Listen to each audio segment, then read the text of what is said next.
Hey everyone, it's me, Rob. I am here with promo number 3, which is crazy. I can't believe it's already the third promo. But this one's going to be really, really special and unique because Billy and I have come up with 12 questions that are a little more to a lot more personal and serious than our questions in the past promos have been. And we have done it in a way that even though they're more personal, they still tie in with small screen horror. So I'm going to try to do this in one take. I usually edit my videos a lot, but I'm going to do this in one take. I think I can do it. I know you guys think I can do it. So I'm going to move right along to question number 1. If you were trapped in a bubble like the survivors in Under the Dome, what 3 luxury items would you have to have with you to keep you from going insane? Right off the bat, I'm going to assume that this dome has Wi-Fi, because if it doesn't have the internet, I don't really give a fuck what 3 items I have. I'm going to be slashing people's throats left and right in like a crazy homicidal rage. So I don't really care what items I have if there's no working internet. So I'm going to give this shithole of a dome the benefit of the doubt and assume that it does have the internet. So I would have to bring my iPhone, my PlayStation 3, and my big screen 3D TV. Those would have to be the 3 things I would bring with me. Question 2. If Dexter was going to kill you, but promised that you could have one final meal before you die, what would it be? I have been on a diet for like the last month and a half to 2 months, so this actually sounds kind of appealing. I might let Dexter kill me so that I could get something good to eat. But my absolute favorite food is Italian food. I love pasta, especially fettuccine, and I love pasta that has seafood in it. So basically, Dexter's taking me to the Olive Garden. And if not the Olive Garden, then he's definitely taking me to Red Lobster, because I need me some fettuccine, and I need it to have shrimp, lobster, or scallops in it. That's what I need. And he better bring his wallet too, because I'm going to have dessert. You just know it. If he's going to kill me and I can have anything I want, I'm going to go all out. I'm going to eat with a bang. And I'm going to get me some dessert. I might order 2. Question number 3. If you were on a vacation and Bates Motel was the only place with a vacancy, you'd probably be terrified. What is the most terrifying experience you've ever had while on vacation? Oh, there's so many to choose from. But I will say, when I was a teenager, my mom and I went to Washington, D.C., and the people there were so rude and mean and confrontational, and the whole time I was thinking, my God, these are my people. Like, I just loved it there. Everyone was just selfish and self-absorbed, and I just fit right in. So even though I loved it there and, we got to see a lot of really cool things, pretty much for the 3 days that we were there, I think we were nearly killed like 6 times. And I'm not kidding. And one of the times was because a semi-truck tried to purposefully run us off the highway, the interstate. And this was not an accident. This wasn't bad driving. The driver didn't fall asleep at the wheel. He didn't not see us. He was trying to murder us. He was trying to fucking kill us. And I was like, oh my God, we're gonna die. But at the same time, holy shit, this is awesome. So, yeah, that would have to be the most terrifying experience I've ever had while on vacation. Question 4. Hemlock Grove is essentially a story about 2 very dysfunctional families. Without naming names, who are 3 of your most fucked up family members? Such a great question. Right off the bat, without hesitation, I would say my most fucked up family member is my aunt. She is so fucked up that literally my entire family is waiting for her to die. Waiting, praying, hoping, wishing upon a star.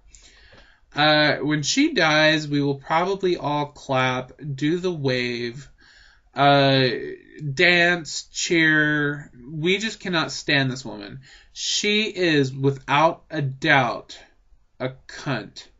And normally when I say cunt, I mean it in the most loving way. Not this time. She is a horrible cunt who nobody can stand, and she just needs to die. Hopefully she sees this and it gives her a little encouragement. So, yeah, nobody likes my aunt. One day they will make a horror movie about her. I will probably write it, in fact. Other fucked up family members. My brother's kind of fucked up. He is very religious, but takes it to like a cult type area. He's just really, really, really religious. And I mean, I'm gay, so he's constantly telling me I'm going to hell, or just horrible stuff like that. And that's when we do talk. We don't see eye to eye on anything, and it's just disastrous. And it's not just me who has problems with him.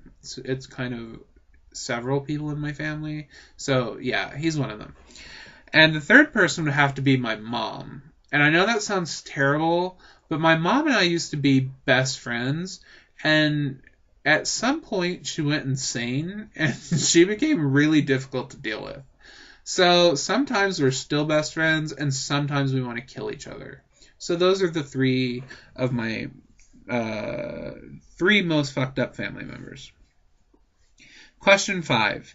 In Teen Wolf, it takes a full moon to bring out the angry beast and all the characters who are werewolves. What does it take to turn you into an angry, pissed off monster who's out for blood? Don't say you're going to do something and then not do it. I hate that. That really pisses me off. It takes a lot to piss me off, but if you get in the habit of saying you're going to do something and then you don't follow through with it, I will not trust you, and if I don't trust you, I will not like you. And I don't just not like people, I absolutely hate them. So if you want to get on my bad side, make a promise and don't keep it. And I promise you'll get on my bad side. Question 6. In Pretty Little Liars, the girls have been keeping deadly secrets for years now. What's the biggest secret you've ever kept? And don't worry, nobody watching would ever tell a soul. I don't know, you guys. I think you guys are kind of chatty, and I think you might tell everyone my secret. But the biggest secret I've ever kept would have to be my sexuality. Although it's not really a big deal to me. It's pretty much everybody else that wants to put a label on me. It's everybody else that comes up with gay or bisexual, or I just want people to know, and I wanted people to know when I came out of the closet, that I was not straight. And then after that, that's when people started putting labels on me. I kept that. I came out when I was 22, so that's like a 22-year long secret. I tried to inch out. I tried to come out like my whole life, but I mean, it's really difficult. You really have to be prepared. You have to be ready, and you have to be strong enough. And it's something everyone should take their time in doing, but it's also something that every gay, bisexual, lesbian, transgendered, it's something that every person who's different should know, is that when you are honest, it is so freeing, and it's just an incredible feeling, and you get this surge of power and independence. And when I came out, there were people that didn't really like that, but at the same time, I felt so good about myself, and it was so good to just be me. And ever since then, I have not ever not been me. I am me to a point to where it's crazy. Question 7. Question 7, by the way, is my favorite question. Question 7. In Hannibal Lecter likes to cook people up and eat them. If you had to pick, which one of your friends would you most be willing to eat? Bon appetit. I would say my friend Edlyn Rodriguez. I hope she doesn't mind me saying her last name, but she is so fucking sexy. She is hot, hot, hot. She could turn any gay man straight, and I think she probably has. I don't know any gay guy that doesn't see her and just doesn't start drooling. She is gorgeous. And I know this question isn't supposed to be a sexual question. It's supposed to be a cannibalistic question. But I can't help it. She's just so... She looks so good. She looks good enough to eat. Literally. So I would I would probably start eating her sexually, and then it would probably like just move into like cannibalism because she's just that edible. So that's my answer. And I'm gonna make Edlyn watch this, and she's probably gonna kill me, or she's gonna love my answer. I'm not sure. Okay, question 8. In Supernatural, almost every character has some kind of supernatural power. If you could have a supernatural power, what would it be? I would like to be able to go invisible whenever I wanted to. That way, I could like rob banks or, look in on people and just be my horrible deviant self, but without getting in trouble legally or, without people seeing me doing what I shouldn't be doing. So I would want to be invisible. And I also think there are many ways you could use invisibility for good. Question 9. In The Killing, the main question is, who killed Rose Larson? If someone killed you, who's the person most likely to do it? That would have to be my evil aunt.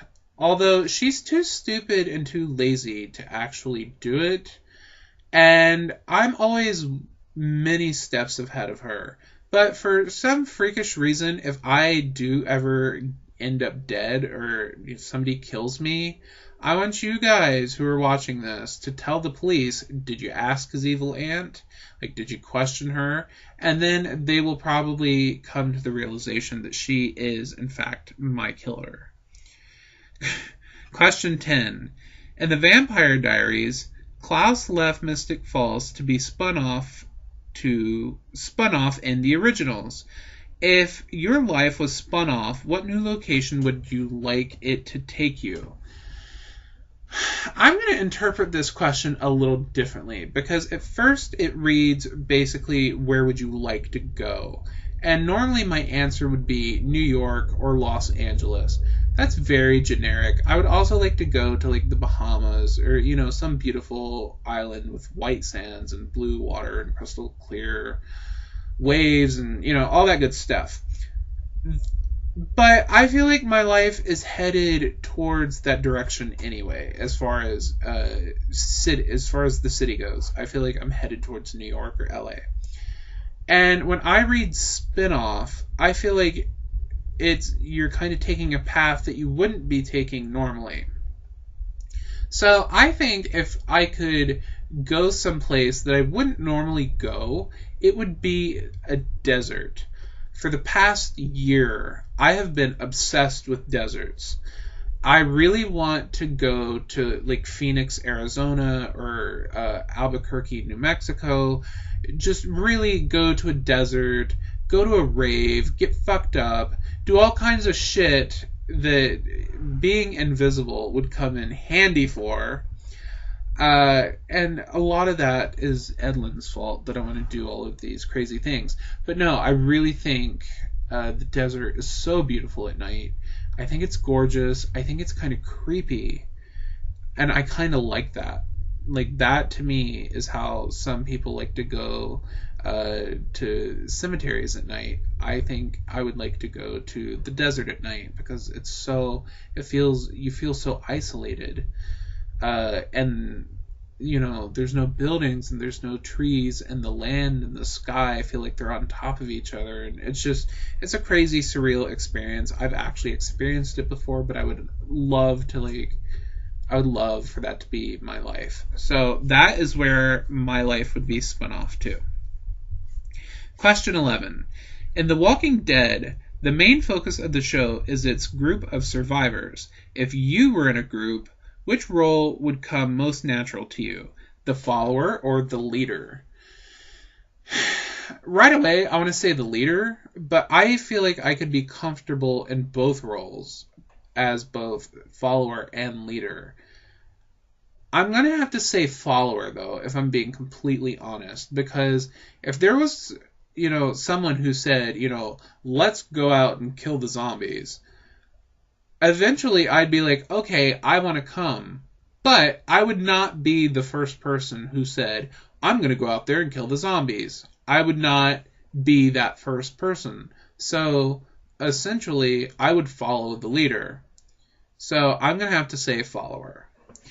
And for the 12th and final question, in the following, there is a tremendous amount of betrayal amongst the characters. That's an understatement. What's the most you've ever been betrayed, and what's the most you've ever betrayed someone? I don't know as though I've ever been betrayed. Probably a couple family members that I don't get along with very well. I wouldn't really say specifically I was betrayed in any way, but just the fact that we're not playing our roles, like, we're not really being brothers to each other, or, other family dynamics. I feel like that is a form of betrayal, that we're betraying the roles that we should be playing. And the most I've ever betrayed someone is when I lied to my good friend for a really long time about something I'm not comfortable sharing here, but there was a long time I lied, and I felt bad. I hated lying, and I finally came clean, and that is now why I have no secrets. I hate secrets. So I feel like that's my answer. That's the most I've been betrayed, and that is the most I've betrayed someone. So thank you for watching this promo. I hope you guys love it. Next week, we are going to be doing a promo that's going to include most of you, and it's going to blow your mind. I don't want to give anything away. Some of you already know what's brewing, and June 16th is when Small Screen Horror premieres exclusively to YouTube.